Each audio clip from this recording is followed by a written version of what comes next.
How's it going, everybody? It's your boy Josh Scott from Diverse Skateboarding, and right now I'm kind of feeling a little bit of my feelings, so I'm gonna tell you guys, the story of my life all the way up to now in a quick 15 minutes. 15 minutes for a minute for every kind of year. I mean, no, it's not exactly gonna be a minute for every year, but So yeah, I'll start from the beginning of my life.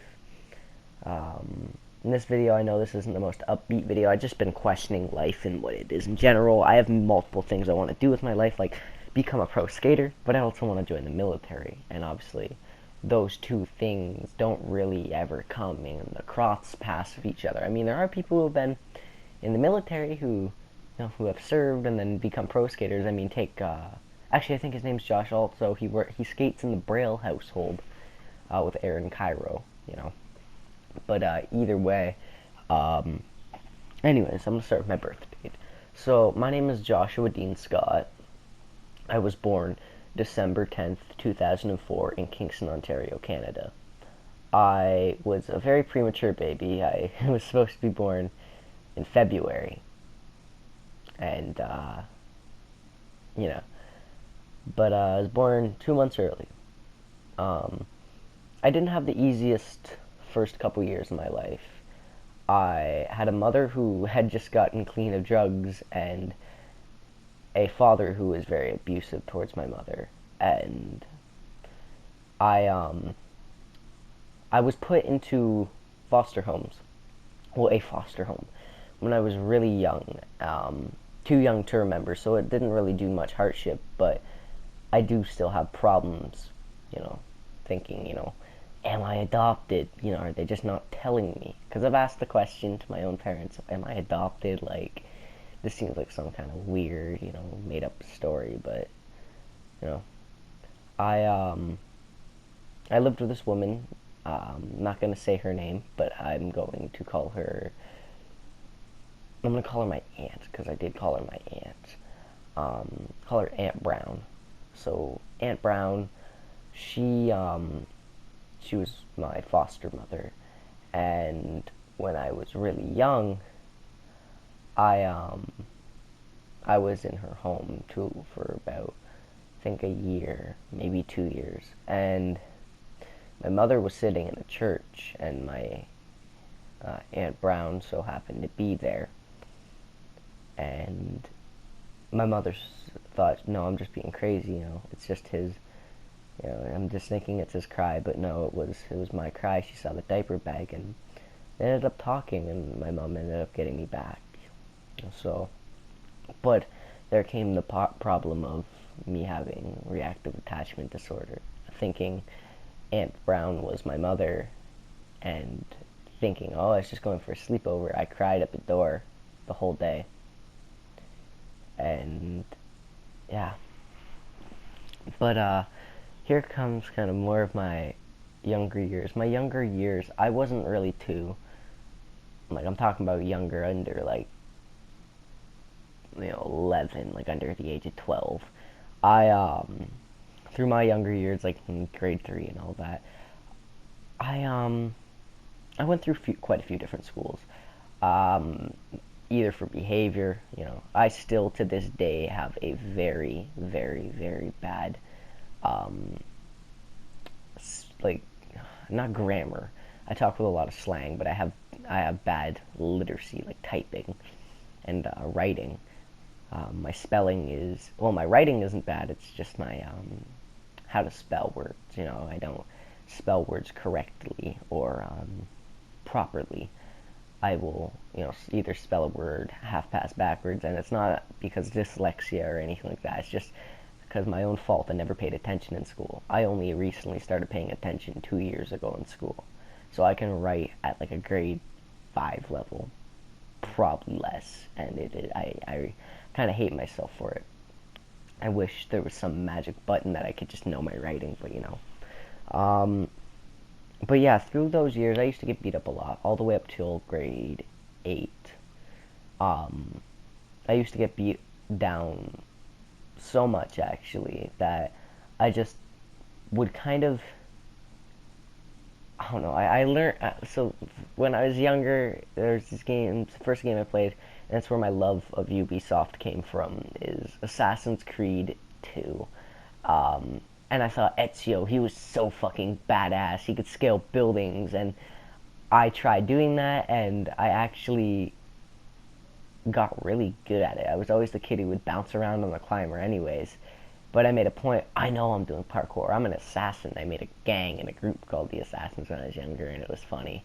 Um, I guess in a way that kind of made me more open to joining an actual gang.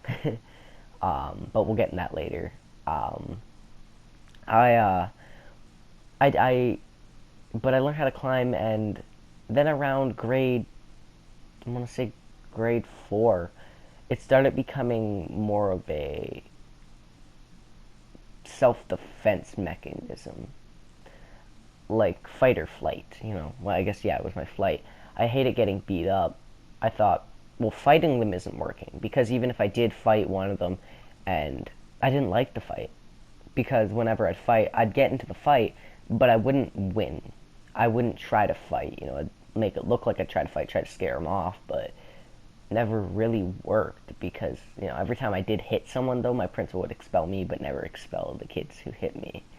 And I'm gonna do a call out, Mike Blackburn. If you watching this shit, I am sorry, but you were a fucking douchebag, and I wish I had hauled off and punched you. You used to suspend me for fighting back against kids who would beat me up, but then make me feel like a victim, and then make me get beat up more because they thought I was snitching. So, fuck you. um, but it became, yeah, parkour became kind of a part of me. It became less of a hobby and a fun thing to something that I used to protect myself, I guess. And all the way up till grade 7, and I broke my wrist. And as soon as I broke my wrist, I felt vulnerable. And thank God, I had buddies who, yeah, because I did talk shit, but they saw when I was vulnerable, I actually did have buddies who came and stuck up for me. They're like, fuck off. You don't do that, like, his arm, like, his wrist's broken. So I actually had a friend, I'm gonna call him out right now too, and not in a bad way, I'm calling him out, Dominic Boucher. I don't know if I'm pronouncing your last name right, bro, but you was a good dude, man. I remember you you threatened to fight. I think it was Brody McCullough. You walked right up and you like, leave him the fuck alone or whatever. And Brody wasn't, not that he wasn't, like, not that he was strong, but he had a lot of guys on his side. So, like, not that he wasn't strong, but not that he was super strong. Like, it would have been a fair fight. Honestly, think, Dom, you probably would have won, because you, no offense, but you're bigger than him. Like, so, like, but it's because he had a lot of guys, and that took guts to do. And I thank you for that. But, it kind of stuck with me. I kind of still don't have the right mentality. But when I fell off a roof, and I fell off that roof, I kind of got sick of it, because I realized, well, for me trying not to get hurt, I got hurt the worst that I've ever been in my life. My wrist was snapped. I was rushed to the ER in an ambulance. My hip got fucked up. If I press a certain way on my hip still today, it hurts. I fucked up my knee again. My knee still locks up sometimes in the winter. My organs swelled, and I had to stay in emergency with a neck brace the whole night and lay on my back. My fucking leg hurt so much when I walked out into the hospital in the morning, but I just couldn't wait to get out that hospital bed. Well, I feel bad for people who are stuck in there for weeks at a time, because they've broken, like, both their legs and arms or some crap like that. And, but yeah, and really now I'm gonna kind of speed it up here, but grade 8 was the year I stopped giving a fuck. Someone came up to me and wanted to start shit, I'd simply punch him in the mouth, toss him down. I didn't care anymore. I was kind of done. It started getting that way near, like, the beginning of, near the end of grade 7.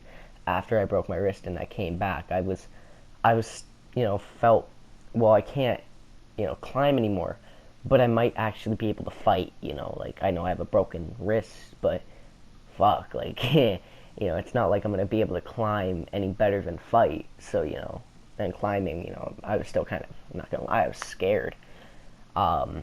But yeah, and then I started fighting during at beginning of grade 8. I broke a kid's windpipe. I got sick of being bullied, and not that he bullied me a lot. Even I actually started with him. I shoved him into the lake, even though we had life jackets on. It still kind of upset him, and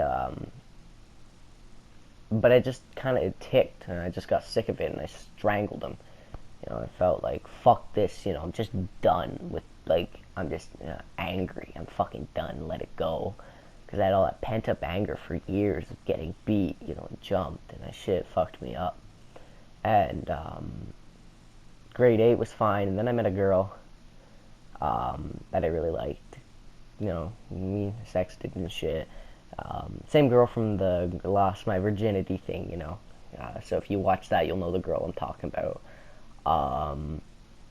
But yeah, then of course, her and I had sex, and when I was hanging out with her more, I heard she was Bloods. I don't know if they're fake or real, but because there's a lot of fake, there's really no real white Bloods or Canadian Bloods, so I think she might think she's running with real Bloods, but they might be fake. They might be bad. I'm not even gonna lie. A lot of fake Bloods are fucking legit, but they're still fake at the end of the day. A lot of them are like, run up on you and stab you and shit. They will do bad stuff, but a lot of them are fake at the end of the day. So, but and then I kind of started fighting and trying to get initiated. Then I finally got initiated into KBH, which is Kingston Brotherhood. It's mob, Bloods, Crips, bikers, and guaranteed the Bloods and Crips in there are fake. But like it's like outlaws and shit like that. And I actually was stabbed twice because of that, and once because of my one friend's boyfriend who, well, I don't know, like, it wasn't him, but it was my one friend's friend, and for some reason, because her boy, like, she was talking shit about me, I ended up getting stabbed over it, and she was spreading rumors and lies. But now, today, I'm trying to get out of gangs, I barely even smoke marijuana. If it's handed to me, I'll smoke it, but I don't go looking for it a lot, if I have friends who I'll smoke with and I feel in the mood, I'll ask them. It's friends I trust, I still kind of got to watch out, but still not fully out of the clear with it. But I took my beatings, I took everything, and I guess it's made me who I am. I'm now a Royal Canadian Army Cadet of 2587 PWOR. I am I'm now trying to get my life back together, I'm still single, but I'm gonna take it slow, and whatever life gives to me, I'll take as an opportunity and a blessing. But I hope you guys kind of enjoyed this little kind of knowledge. I don't know, like story of my life. I don't know what I'm gonna name this yet. It's either what is my life, what is life, or the story of my life. But yeah, I hope you guys enjoyed. This has been Josh Scott from Diverse Skateboarding, and just find good, And just don't ever give up. If you have a dream, don't give up on it. If you see that girl you like, take your shot, because you live one life. You only have one life, and just trust your gut with everything. And sometimes when your gut's being a nervous little bitch, tell it go fuck yourself, But take risks, take chances, and just think of how you want to live your life and live accordingly to that. Yeah, scared to die. Peace out, y'all.